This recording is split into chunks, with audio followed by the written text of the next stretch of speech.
দেখো আমরা কিন্তু অনেক ভুল করি। এই ক্ষেত্রে কি ভুল করি আমরা?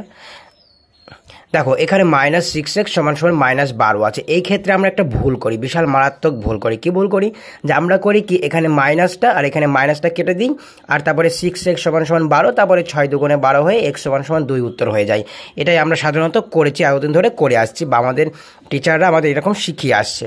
তো আমরা মেনলি এই যে মাইনাসটা আর এই মাইনাসটা কেটে দিই, তাহলে হয়ে গেল 6x = 12। কিন্তু এটা কিন্তু ভুল। তাহলে সঠিকটা কি? চলো সঠিকটাই তোমাদের আমি আজকে দেখাচ্ছি। তাহলে সঠিক পন্থা কোনটি, ঠিক আছে? তো এটা কি একেবারে ভুল? না, এটা একেবারে সম্পূর্ণ ভুল নয়। এটাকে কাটলেও তোমার নাম্বার কাটবে না পরীক্ষাতে, কিন্তু এটা ভুল তবে, ঠিক আছে? এবার তাহলে সঠিকটা কোনটি?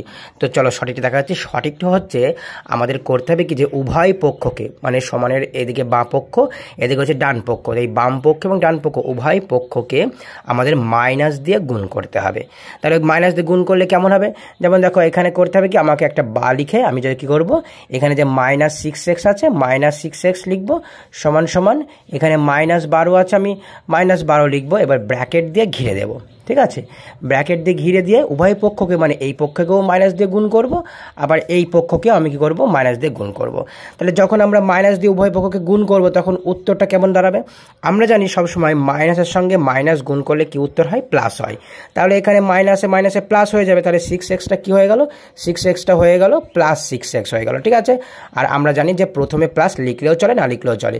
সমান সমান এখানেও দেখো মাইনাসের সঙ্গে মাইনাস গুণ হবে, আর আমরা জানি মাইনাসে মাইনাসে গুণ করলে কি হয়ে যায়? প্লাস হয়ে যায়। তাহলে এখানে 12টা শুধুমাত্র 12 হয়ে গেল, ঠিক আছে? শুধুমাত্র 12 হয়ে গেল। তাহলে আমাদের মাইনাসটাকে ঠিক এইভাবে তুলতে হবে। তাছাড়া আমাদের মাইনাস তোলার পদ্ধতি আমরা কি করি? মাইনাস মাইনাস কেটে দিই। এই পদ্ধতিটা কিন্তু ভুল পদ্ধতি। এবার আমরা যখন সচরাচর পরীক্ষাতে লিখি, তখন কিন্তু নাম্বার কাটা যায় না, এবং এখন তুমি যদি লেখো তবুও কাটা দেবে না। কিন্তু সঠিক পদ্ধতি মাইনাস তোলার, এটাই সঠিক পদ্ধতি, ঠিক আছে?